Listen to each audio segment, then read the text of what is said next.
Hello, my name is Josephine Laing, and I'd like to talk to you today about types of dreams. Our dreams are so important, they can be such wonderful guides in our lives. They really bring us information from not only our superconscious mind, but also from our subconscious mind. And if we know what's going on in both of our subconscious mind and our superconscious mind, we can unify those two with our regular, everyday, day-to-day conscious mind, and we can be more productive and effective in our lives. So it's a really nice thing to pay attention to our dreams and learn what our dreams have to offer so that we can move ahead in our lives with good personal power.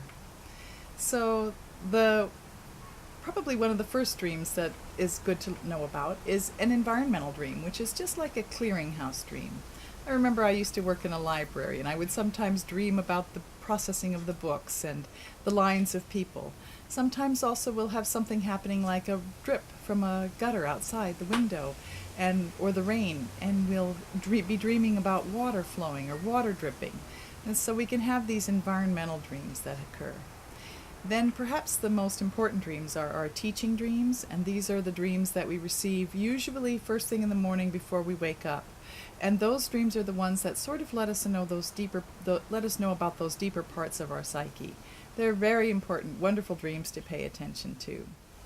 Our teaching dreams are also what I consider to be transformational dreams. They're dreams that can help us to change and follow our dream images to learn more about ourselves and to see what we'd like to change about our lives, or just to bring attention to us about what our subconscious mind is thinking about what we're doing, to see if we want to change the programming of our subconscious mind.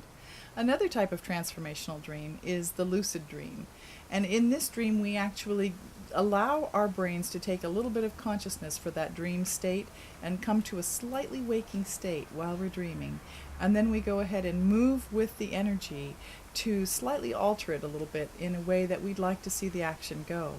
And when we change our dreams, our teaching dreams, our transformational dreams, when we change how we are in the dream life, we often find that our waking life changes to meet it. Just like if we make changes in our waking life, it's reflected in our dream life as well.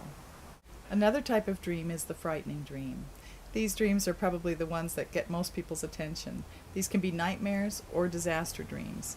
Often in a nightmare, we're either burning off some old something that time has come to just sort of diffuse the energy, or more commonly, what I find is that there's some sort of an inner conflict that's been going on, and that has raised itself in intensity over time so that it becomes more like a nightmare and it starts to wake us up and troubles us. With the disaster dreams, we usually see a sudden change that's taking place in the life. It could be that maybe there's an illness, or there's a divorce, or there's a relationship problem. And sometimes we'll have those disaster dreams to let us know about a sudden change. Another type of dream is the programmed dream. In the programmed dreams, what we do is as we are falling asleep, we go ahead and create for ourselves the intention of having a dream that will bring a solution to a problem. So the phrase that I like to use is, tonight I will have a dream that will teach me something about whatever it is, fill in the blank. And then in the morning I will wake refreshed and I will remember this dream. And that's a nice way for us to go ahead and program our dreams. As well, we can do something like program for a specific thing, like I'd like to have a dream about a spirit guide or an ally that I have. And so then we'll fall asleep and have a dream, and then we'll be able to recognize our ally. Another type of dream is the reoccurring dream. And these dreams can come to us either for a blessing. I heard of one dreamer who dreamed that she was in a parade every time something good went in her career. I used to have flying dreams. That was a reoccurring dream every time school let out for summer as a child. They can also be dreams that are trying to get our attention about something similar to a nightmare, that is a conflict, something that needs to be addressed or attended to in our life. And so again, if we can make a change in the dream, either through lucid dreaming or through our intention, we'll often find that we change in our life, or we can make a change in our life and then have a change that reoccurring dream won't be necessary anymore. Lastly, we have the future dreams. These are dreams that can be prophetic dreams or premonition dreams. My mother used to be a premonition dreamer, and she actually saved our lives on occasion with her premonition dreams. And these are dreams that give us warnings. They're usually very strong in nature. They have a distinct and unique quality to them, and they can help to, cause us to change the course of our conscious waking time so that we avoid problems or take care of ourselves or our family members or those that we love. Prophetic dreams are usually carry some sort of a wisdom with them. They sort of feel like they have a universal truth, and you'll awaken from a dream that's a prophetic dream and think, that was very deep.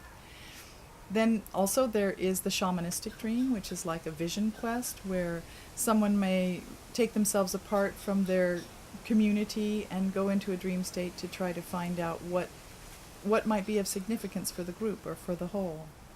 Another future dream is the disembodied voice dream, and these are very common to writers. Sometimes, as a person is well versed with words, they'll hear their name and then they'll hear some sort of wisdom come through for them in the dream state, and it comes auditorily. It's like an auditory dream. Another future dream is the group dream. There was a very interesting group dream that I heard of where a whole family was dreaming, a whole family was actually sleeping in the same house together, and that night the mother passed away. And while they were sleeping, all of the members of the family had the same dream, which was that a white bird flew down under the house and was able to fly underground. And I thought that was a very interesting dream and a good example of a group dream that was a future dream. Lastly, we have the creative dreams, which can be like choreography. I used to do choreography in high school, and I would dream about the dances that I would like to do. I would take a little nap and dream about choreography. Or it can be any other creative venture or creative endeavor that you might be involved in.